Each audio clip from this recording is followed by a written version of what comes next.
Empezamos con el profesor Roberto López. O sea que el PRD tiene la culpa. O por lo menos la responsabilidad de toda esta idea de los chicos. Bueno, buenos días. El libro que presentamos se llama El quinto rey de la baraja, ¿no? ¿Qué significa? Hace más de 30 años, Herrera Luque, Francisco Herrera Luque, publicó un libro que se hizo muy famoso, una historia novelada sobre Venezuela. Historia fabulada. Historia fabulada. Los cuatro reyes de la baraja, pues. Yo nunca lo había leído, lo leí hace apenas como 10 años y además no sabía de qué trataba. Lo único que conocí fue el título, que figuró por todas partes, pero nunca cayó en mis manos. Pero yo desde el año 97, como historiador, pues comencé a identificar cuatro grandes procesos de cambio sociopolítico en Venezuela, que habían estado encabezados por cuatro caudillos fundamentales, pues por José Antonio Páez, Antonio Guzmán Blanco, Juan Vicente Gómez y Rómulo Betancourt. Y de allá en el 2001, cuando ya Chávez tiene un tiempo en el poder, ubico pues que estamos en presencia de un quinto proceso de cambio sociopolítico que efectivamente ha durado hasta ahorita, ¿no? Chávez vendría siendo el quinto rey de la baraja, de esos originalmente cuatro identificados por Francisco Herrera Luque. En todo caso, el análisis que yo realizo no es un análisis de historia fabulada, es un análisis histórico, de historia comparada. Pues, Venezuela ha tenido ciertamente 5 grandes procesos de cambio sociopolítico que han estado encabezados por un caudillo, pero que han tenido otros gobernantes y que tienen una característica, podemos decir en este momento, en el momento que escribí. Yo inicialmente publiqué un texto que se llamaba El protagonismo popular en la historia de Venezuela, que salió en 2001 mimeografiado en la propia universidad. Después en 2008 este folletico me lo sacó Carlos Barbosa. Después sacamos y finalmente Amílcar Figueroa me publicó en 2015 la tercera edición de ese folleto. Ubico que el presidente, que el periodo de Chávez viene siendo un quinto periodo de cambio sociopolítico que, repito, tiene una característica, que tiene un proceso inicial de transformaciones y termina en su contrario, ¿no? Y para hacerlo corto no puedo ir a todo, pero por ejemplo, en el caso de Juan Vicente Gómez, que todo está considerado como dictador. Sin embargo, Juan Vicente Gómez tuvo un papel antiimperialista muy destacado, ¿no? Y nacionalista, porque Juan Vicente Gómez, que participa en el levantamiento armado de 1899 de Cipriano Castro, era compadre de Cipriano Castro, venía siendo el ministro de Defensa Cipriano Castro, ¿no? Ministro de Guerra y Marina, en realidad se llamaba, no ministro de Defensa. Y Cipriano Castro expropia, aparte de meterse con los banqueros y obligarlos a prestarle dinero a los banqueros de Caracas, expropia algunas compañías extranjeras como la New York Bermúdez Company, que explotaba asfalto en el oriente de Venezuela, o la compañía del Calde francés. Y esas compañías, pues esas multinacionales afectadas por las expropiaciones de Cipriano Castro, que además Cipriano Castro se negó a pagar la deuda externa también y nos invadieron, ¿no? Me hicieron un bloqueo Alemania, Inglaterra e Italia, ¿no? Que ocuparon el puerto de La Guaira, el puerto de Puerto Cabello, hundieron todos los barcos venezolanos, de la Marina de Guerra venezolana, los poquitos que había. Bueno, esas multinacionales organizaron una guerra civil, organizaron una cosa que llamaron Revolución Libertadora, que no era ni revolución ni era libertadora, pero se pusieron ese nombre rimbombante, pagada por las multinacionales, un ejército mercenario, pagado desde el extranjero, Y el que lo derrotó fue el ministro de Guerra y Marina, Juan Vicente Gómez. O sea, el que fue en ese momento, derrotó al imperialismo en Venezuela a plomo limpio, fue Juan Vicente Gómez. ¿No? 1902, 1903. 5 años después, Juan Vicente Gómez se abraza con el imperialismo y derroca a su compadre Cipriano Castro, ¿no? Y gobierna 27 años abrazado con los Estados Unidos, ¿no? Pasa de una posición antiimperialista a exactamente lo contrario. Y el mismo caso, por ejemplo, de Rómulo Betancourt. Bueno, no voy a ir por todo porque se hace muy largo la conversación. Rómulo Betancourt, cuando derrocan a Rómulo Gallego. Rómulo Gallego en realidad fue el primer presidente electo democráticamente en Venezuela. Incluso esa constitución del 47, promovida entre otros por Rómulo Betancourt, le dio el derecho a voto a las mujeres y a los analfabetos que no tenían derecho a voto, y estableció un mecanismo de votación directa, porque el que existía con López Contreras y con Medina era una votación en tercer grado, ¿no?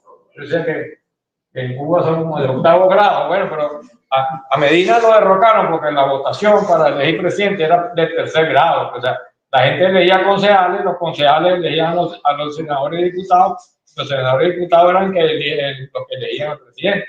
Como la gente no se caló eso, tumbaron a Medina, pues, ¿no? A ese regreso quiere regresar a Nicolás Maduro ahorita, por cierto, ¿no? A esa votación en varios grados. Bueno, pero en todo caso, es electo con la constitución muy democrática del 47, de la constituyente del 47, presidida por Andrés Eloy Blanco. Se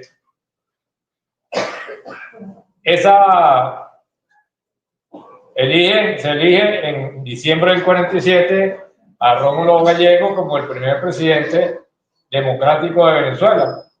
Y Rómulo Gallego asume más o menos en febrero, y en noviembre, el 24 de noviembre del 48, derrocado. No llegó a cumplir, creo que 10 meses en el poder. En ese proceso de derrocamiento, pues, impulsado de la Embajada de los Estados Unidos, por cierto, incluso hay unos historiadores como Margarita López Maya y otros que han sacado documentos del Congreso de los Estados Unidos donde están los informes de los agregados militares en la Embajada de Estados Unidos en Caracas, donde en las reuniones del alto mando militar estaba el agregado militar participado, porque los informes que él pasa, él dice, fulano dijo esto, el otro dijo lo otro, el otro dijo lo otro, tiene que ser que el tipo estaba ahí en la reunión, ¿no? El gringo, pues, ¿no? O sea, Dios. ¿Ah? O sea, Dios. Ok. Bueno, resulta que ese alto mando militar, empujado por la Embajada de los Estados Unidos, le pasa un ultimátum a Gallego de 10 puntos. El primero de esos puntos era expulsar a Rómulo Betancourt del país. Porque para las compañías multinacionales, para el gobierno de los Estados Unidos, se consideraba que el Partido de Acción Democrática era un partido comunista oculto, ¿no? Formaba parte del peligro comunista, que en ese momento estaba la histeria anticomunista en el mundo occidental por el resonante triunfo que habían tenido los soviéticos en la Segunda Guerra Mundial, y se estaba iniciando lo que se llamó la Guerra Fría. Y en el caso venezolano, pues entonces el paladín de esa Guerra Fría, del otro bando, del bando comunista, lo representaba Rómulo Betancourt, ¿no? Por supuesto, Gallego agarró ese ultimátum y lo rompió, y a los pocos días lo tumbaron, pues, ¿no? Pero quiero resaltar que en ese momento Betancourt era el enemigo público número 1 para los Estados Unidos. 10 años después, Betancourt regresa a Venezuela con el derrocamiento de Pérez Jiménez, exactamente en el puesto contrario. Betancourt llega con un acuerdo con el gobierno de los Estados Unidos, un pacto que se llama de Nueva York entre los 3 partidos ADCP y URD, que se confirmó en Venezuela y que se llamó aquí Pacto de Punto Fijo, porque la Casa de Caldera se llamaba Punto Fijo, y termina, en todo caso, iniciando un gobierno que es el que va a originar la lucha armada. Pues la lucha armada fue un error, pero todo fue originada por esa especie de gran traición que comete Betancourt, de que después de estar 30 años luchando contra el imperio norteamericano, termina abrazándose al imperio norteamericano para poder gobernar, ¿no? Porque lo habían derrocado antes, ¿no? Entonces, el caso actual ocurre lo mismo, pues estamos viviendo un proceso donde desde las consignas anti-radicales, anti-imperialistas, etcétera, hemos involucionado a lo contrario, pues.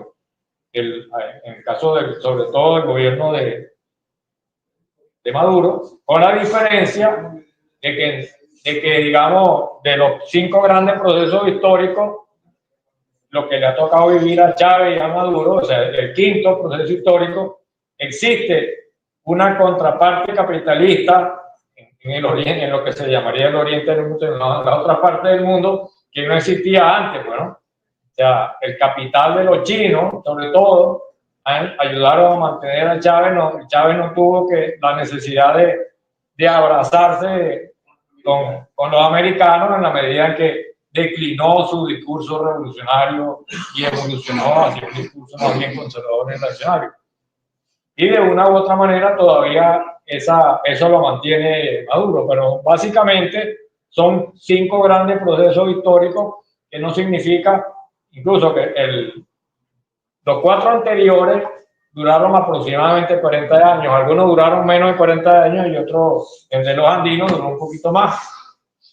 Pero de los andinos en el poder, pues el caso de Castro, Gómez, López Contreras y Medina. Pero eso no significa que este proceso vaya a durar 40 años, ni significa que Venezuela está inmersa en un ciclo permanente, ¿no? Pues simplemente que como historiadores hemos detectado que hemos tenido esos 5 ciclos y estamos viviendo el 5º, ¿no? 5 ciclos que, repito, que comienzan con una gran revolución, que por cierto los 4 anteriores llegaron todos por la vía de las armas. En el caso de Páez, porque la independencia fue por la vía de las armas. En el caso de Guzmán Blanco, que llegó por la vía de la guerra federal. En el caso de Gómez, porque Castro y Gómez llegaron por la vía de las armas. En el caso de Betancourt, porque llegaron por la vía de las armas derrocando a Medina y después llegaron por la vía de las armas derrocando a Pérez Jiménez. Y el único que llegó por la vía pacífica fue Chávez, que había intentado por la vía de las armas, había fracasado y llegó por la vía pacífica. Pero en todo caso son una serie de reiteraciones que se producen. Y otro elemento es que los procesos de cambio han sido importantes, para ir terminando, han sido significativos y poco notados en la historia. Uno es el de la religión. Cuando Chávez, si no todos recordamos cuando Chávez se juramentó sobre la moribunda, pues no, sobre la Constitución se juramentó Chávez, ¿no? Ayer se juramentó el señor allá de los gringos sobre la Biblia, ¿no? Pero yo he resaltado siempre que incluso Kirchner, Evo Morales se juramentaron sobre la Biblia en sus respectivos países. Nosotros tenemos más de un siglo donde los presidentes se juramentan sobre la Constitución, que somos un Estado laico. Y ese Estado laico lo constituyó Antonio Guzmán Blanco en la década de 1870, prácticamente casi 150 años, ¿no? Incluso Venezuela existe el divorcio gracias a ese Estado laico desde 1904.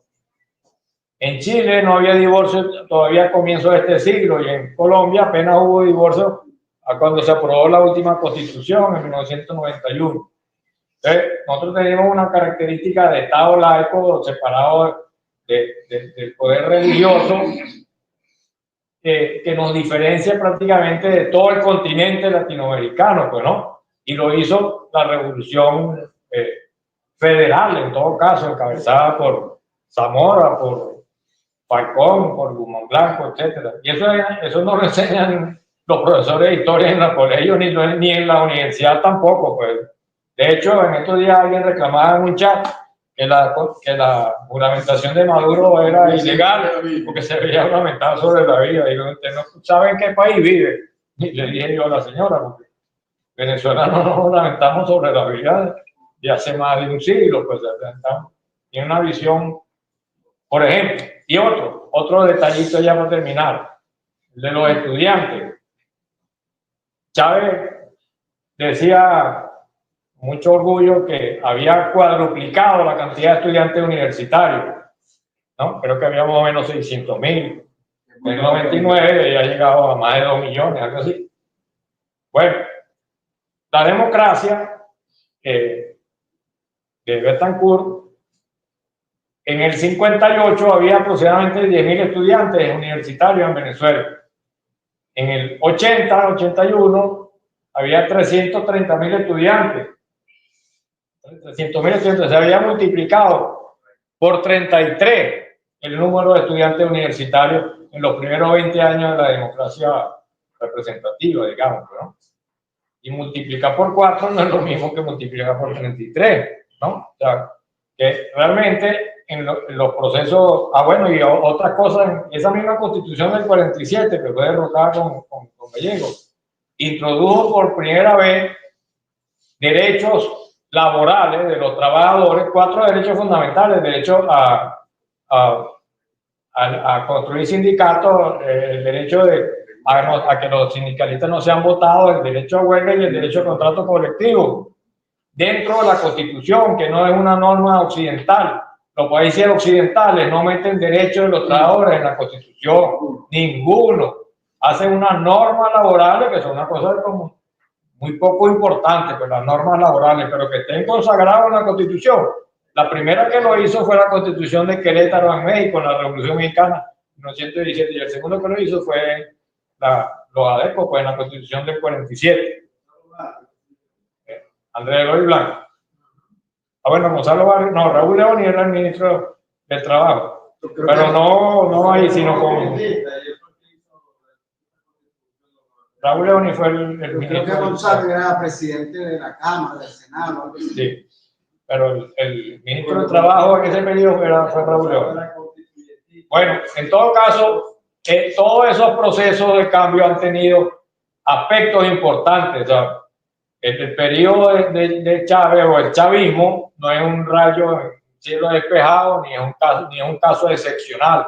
Es la reiteración de un proceso histórico que se ha dado en Venezuela ya por quinta vez se produjo. Y en conclusión, en base a lo que ha ocurrido después del 28 de julio, nosotros podemos decir que ese proceso chavista está totalmente agotado y prácticamente está en vías de colapso. Puede durar un tiempo más, uno no sabe cuánto tiempo, pero ya como discurso, como proceso, como programa de cambio, ha terminado en su involución completa y se está asemejando a todos los procesos anteriores, porque de hecho la dictadura de Gómez fue una dictadura salvaje donde asesinó, metió preso, expulsó, torturó a todo el que se lo puso. Así fue la poeta. Y para terminar, mi gran agradecimiento a Luis Perón Cervantes y a la editorial Sultana del Lago por permitir publicar el libro. Gracias.